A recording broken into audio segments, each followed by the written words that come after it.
everyone. Have you ever wondered that how some women are able to get so comfortable with having conversation regarding money? They are investing their money. They are comfortable getting visible in the boardroom meetings. They are becoming the CEOs of companies. They're starting their own businesses. They're climbing up the corporate ladder.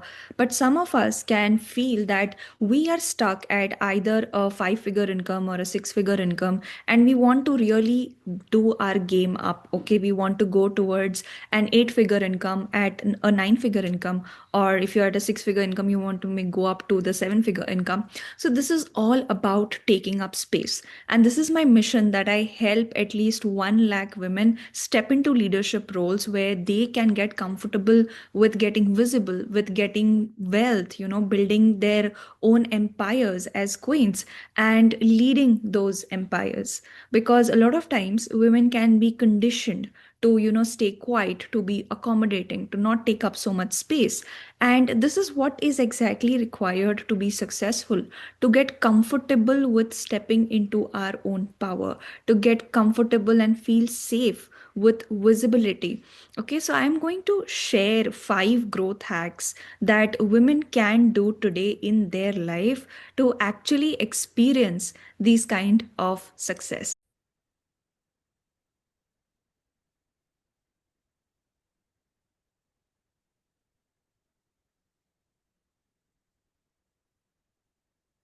So let's go through these hacks that will help you to grow your visibility, your income, and your impact, where you'll be looking deeper into what are certain patterns that would be actually keeping me stuck. Because more than how to do a certain thing, where you are looking at a particular strategy, it is so much about the energetic shift. It is so much about your mindset shift. How do I need to show up differently? So ask yourself this question: what does the seven-figure version of me look like? What does the eight-figure version of me look like? If you are in a VP role, you want to step into the president's role.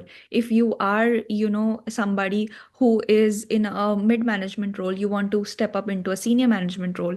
Or you are a startup owner who's making six figures this year and you want to make the seven figure in the next year. This quantum shift and this quantum leap is possible if you are able to upgrade your identity before you even look at strategy. Because strategy and information is available all over the internet, right? That you need to polish your domain skills, you need to polish your communication skills.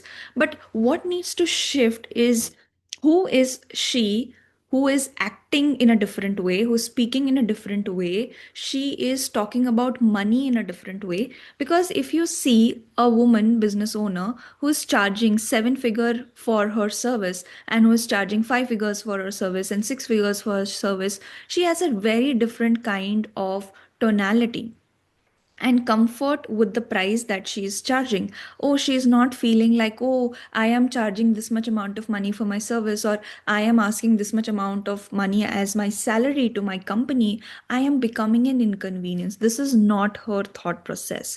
A lot of people who are stuck in the five figure income bracket may have that kind of a thought process, that I don't want to be too inconvenient, because women are conditioned to not cause inconvenience.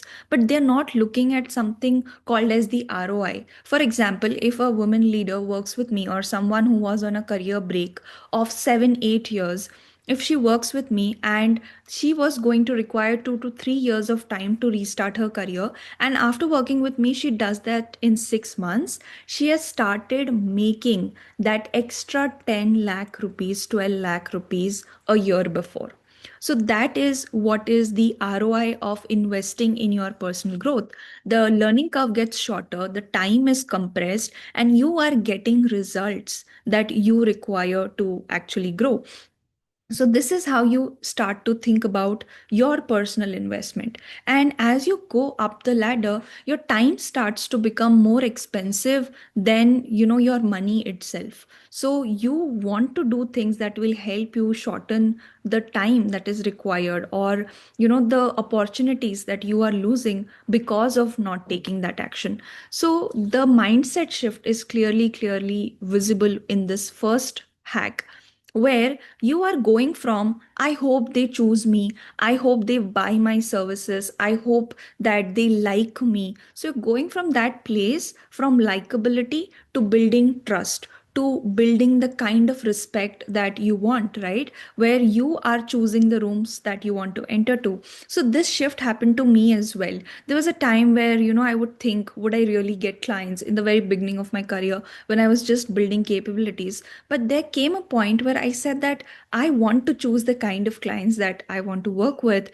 And this may look like, attitude, or that she's too arrogant and all of that as external judgments. But what I'm really looking at is a value alignment. When I help a lady step out of her career break and go back to work, that gives me immense joy. When I see a woman taking up space, standing up for her needs, and taking charge, it really shifts something in me as well as a practitioner. So this is the kind of results in chemistry that happens between a coach and a client. And that is something that I'm looking for when I am, interviewing my clients in the clarity calls, as to, do I want to work with it? Do I want to work with that person? And this shifted the way I show up in my clarity calls. And this energetic shift can do so much more to you than, just undergoing a lot of theoretical understanding of things. And the next is going from, am I good at what I do? Like a lot of self doubt, to saying that, I am the go to expert in my niche, and not just saying, but really putting in the effort in your domain skills to become that expert in the niche. So, what happens with a lot of women is that because they are in the self doubt and overthinking, they don't even undergo their polishing of the domain skills that is required, because they are wondering, oh, am I good enough? This person said that about me, that person said that about me. So, they sit with that thought process instead of actually polishing their domain skills. So, because of these blocks, our identity sometimes cannot go to the next level. So, this is the first step that I do with my women clients who want to step up when it comes to visibility and income. The next is to be loud and visible and unapologetic. So, when I say loud, it's not the kind of loud that you see in motivational videos, right? Where people are screaming motivation, but it is about standing up for what you really think is important, for what matters. Okay, for example, if I talk about being loud and visible in relationships, if I give it a context of relationships, I have women who ask me that, Rutuja, is it okay for me to actually want this, to say this to my partner that I need more of his time, or I would want to go on a vacation, or whatever it is? Am I allowed to want this? So, our conditioning that we have to be so apologetic about what I want, whether it is your emotional need, whether it is your need for growth, it comes with so much of apology because of living in a patriarchal conditioning, that we may start to, think that we are a bad person for wanting to grow, or a bad person, okay, or you are an attention seeker if you're wanting to be visible. All of these judgments can really, keep us stuck. So, here you want to really remember that getting to the seven figure means getting safe with visibility, feeling safe with visibility, and addressing any kind of deep shame that comes with visibility. This is the reason why a lot of women who are capable, who are qualified, who have the education that they need, they have the years of experience, but they're not coming on social media, they're not making videos, or they're not contributing or showing their thought leadership within the organization or on LinkedIn. Because we have heard this thing, right, that ज़्यादा लोगों की नज़रों में नहीं आना चाहिए, ज़्यादा spotlight में नहीं आना चाहिए. So there the conditioning is of shrinking.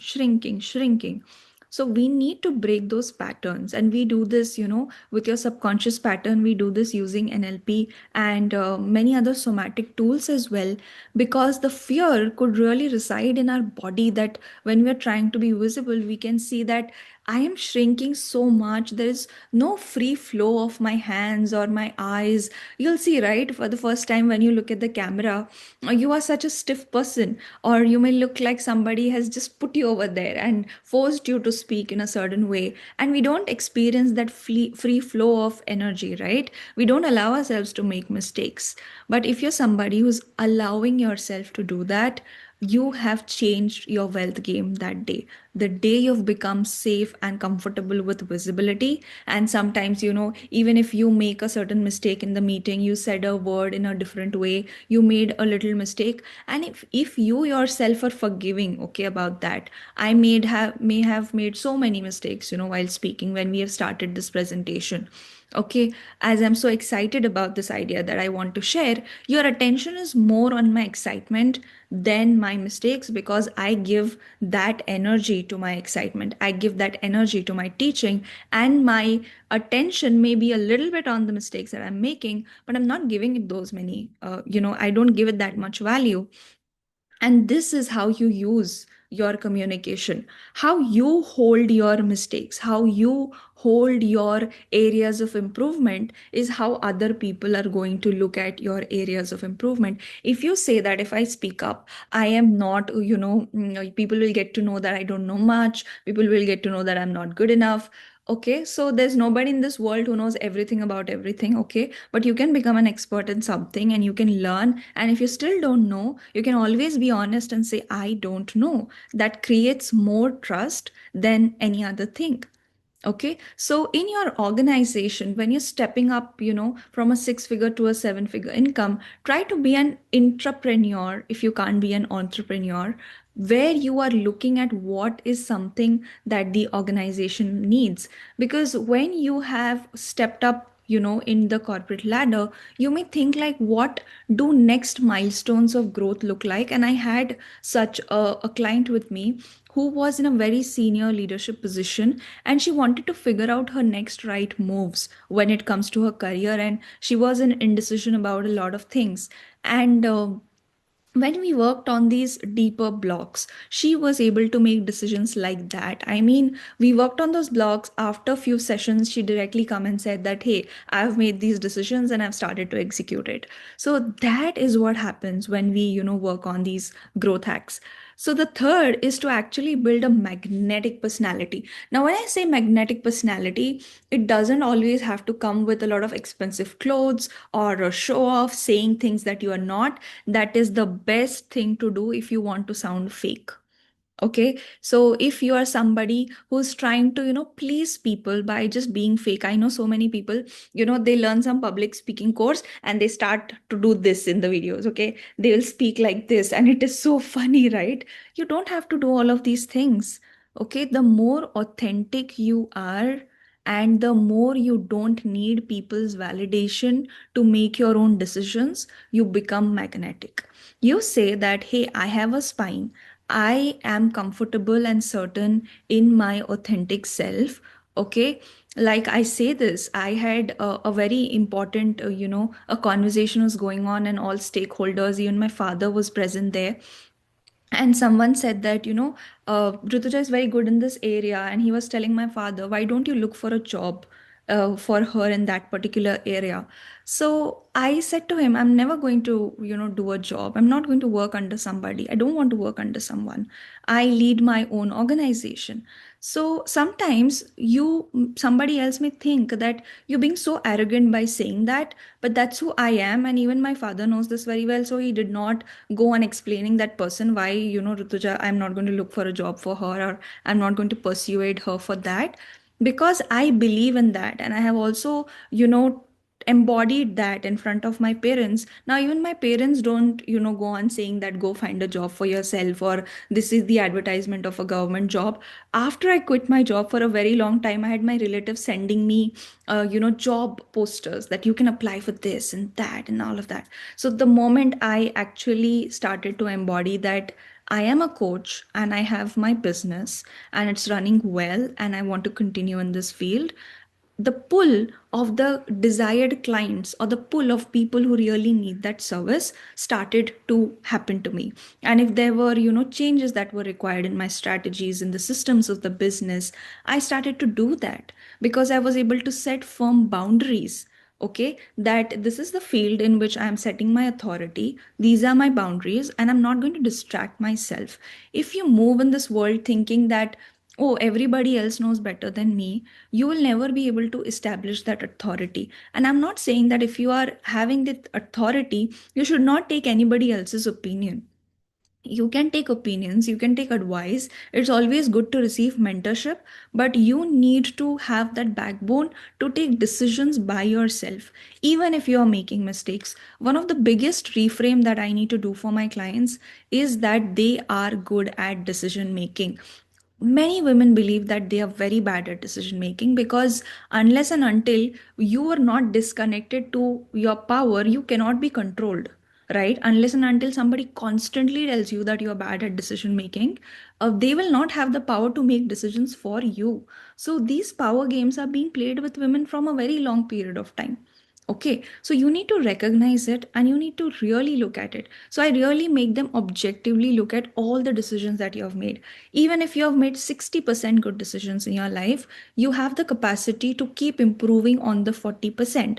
But because you made 40% wrong decisions, it does not make sense to outsource your power from other people, because you're going to put them on pedestal, you're going to desire their approval, they are never going to be happy with you, and you will be in resentment and rage for the rest of your life. And we don't want to do that. We don't want to be in that place. Hence, this purpose itself to help women regain their sense of power and build from that place, it's good for the whole society, it's good for everyone, because we will not be carrying resentment, will not be carrying passive aggressiveness, and we will not be falling sick.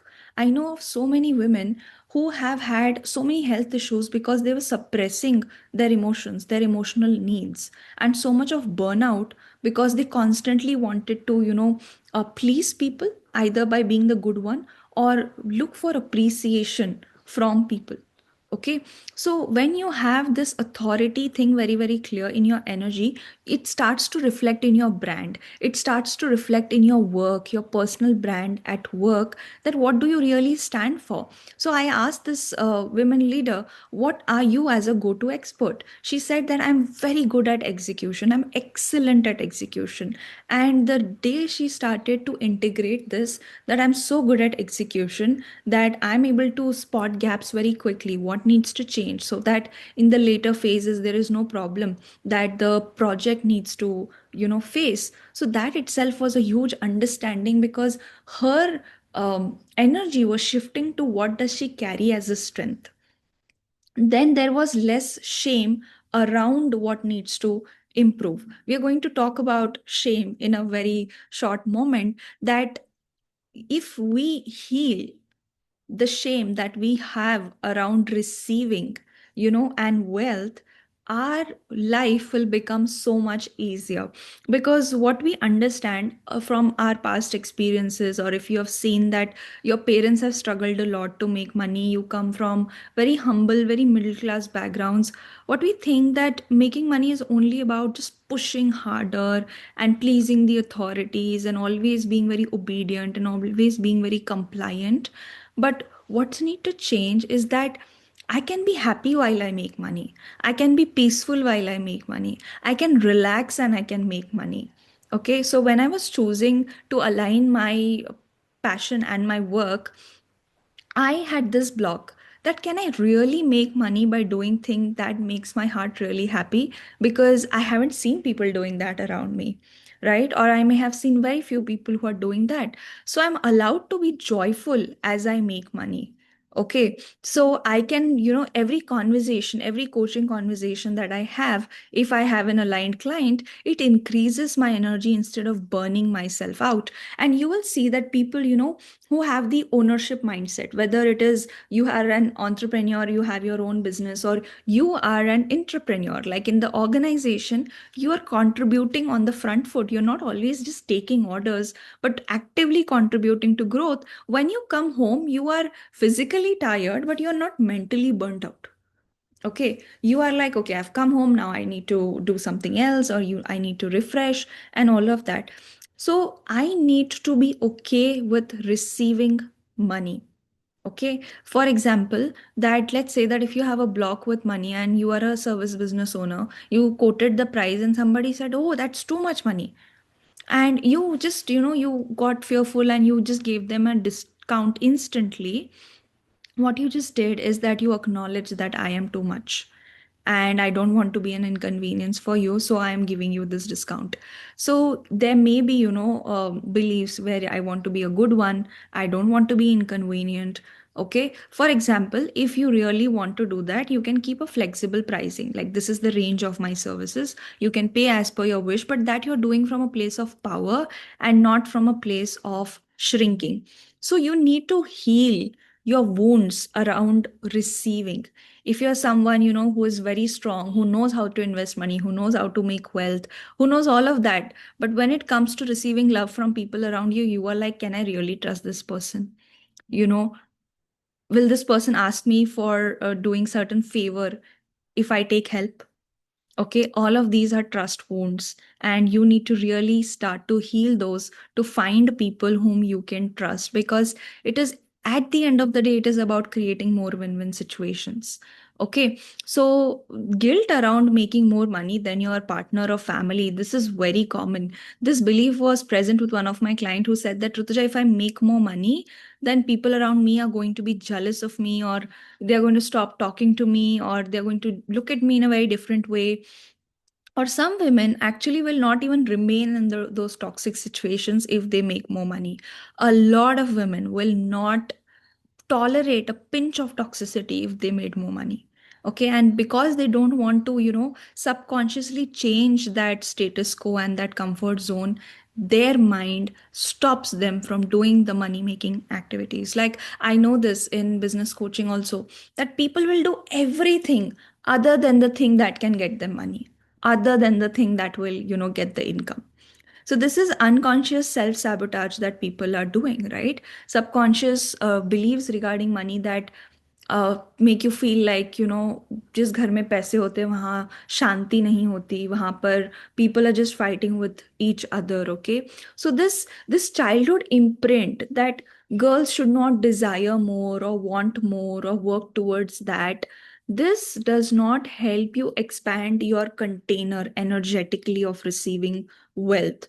Okay, a lot of women still think that I should not be earning more than my partner, and this is a subconscious belief that they are taking into. But if you see, we are moving towards an era where actually even men are wanting to have strong partners, because the world is, getting so much more difficult for people, that making more money has become important, right?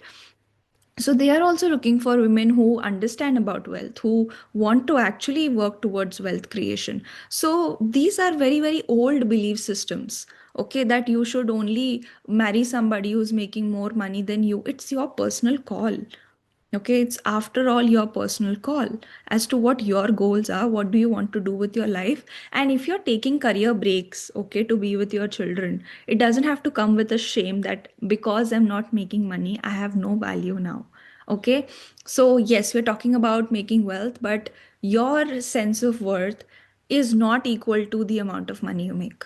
You are precious. Okay, if you have children, or think that if you had children, if you are not having children, if you had a child, and I said that, what amount of money will you exchange your child with me, how much should I pay you so that you would give me a child, you would say, I will not give my child away. My child is precious, there's no price tag on my child. Same is with you. You are someone's child and there is no price tag on you. Okay, so these are the five blocks that we want to work with. The fourth one being the healing the shame around wealth, and the fifth one being open to receiving. Okay, where you are actually allowing yourself to have the time in your calendars where you are resting, relaxing, rejuvenating. I see this happening a lot. Every time I am on a vacation or I am on a holiday, once I come back from vacation or those holidays and I have had my very good time with my family members, I start to get a lot of clients. Okay, because my energy changes, my container refills. that what can I do for others, the amount of work that I can do for others, that changes. So I have a very beautiful jingle that I say to myself: the more playful I am, the more money I make. The more playful I am, the more money I make. So always, because when we think about somebody who's a billionaire, who's a millionaire, who's made a lot of money, we think about people who are very serious with their work. Okay, they don't enjoy at all. They don't do feel good things, and they only burn themselves out or exhaust themselves out. Or somebody who don't give value to their relationships and all of that. But that's not true. Look at the 1% of the people who've made wealth. Okay, and if you find someone who has had a very good relationship with their partner and family, and nobody actually broke up with them, whether family or partner, for making more money, right? So when you see that there are people like you who are doing things like you, and they are making more money, so you will not lose on the good stuff. Okay, in the journey of growth, you will not lose on the good stuff, because the more you grow, the more you find people who align with you. So you need to expand your thought process, you need to expand your energy as well, if you really want to get visible, and if you want to take that quantum leap of going from a six figure income to a seven figure income. So if you're on the seven figure income, then going to the eight figure income. And if you want me to facilitate this journey for you, because I've done it for so many other clients of mine, then you can come have a discovery call with me. And if it works out between us, we'll take it forward. If you think that, yeah, this is what I really want, so we will make that shift happen for you. Because this quantum leap, right, that I want to do something, when you think about investing itself, okay, whether you're investing in some kind of SIPs, or you're investing in your own business, you're investing in your own personal growth, there comes a point of fear that stops you from actually breaking the comfort zone. But if you are able to navigate that with someone, navigate that whole transition, and reinvent yourself in that process, you step up in a much powerful way. So when a woman heals her emotional wounds, her wounds related to visibility, wealth, and power, then she is truly able to experience the kind of expansion that she is looking for. Whether it is, success in terms of tangible things like money, or whether it is success in terms of non tangible things like, wanting to get married, have children, and all of that. Because our approach is holistic.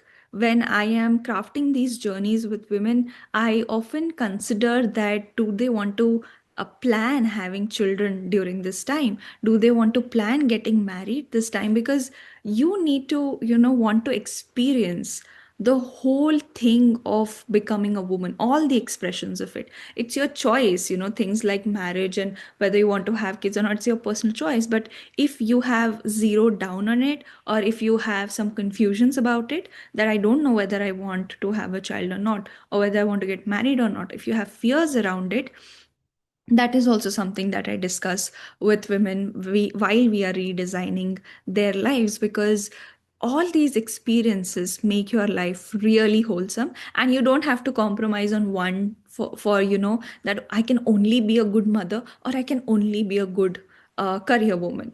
Okay, most of us, we want to be both. Okay, the only thing is that we should not fall into the trap of the perfection and the guilt and everything that comes with it. Otherwise, it's a wonderful journey that we can have together. So if you want to book a call, you can go to the description, you'll find the call booking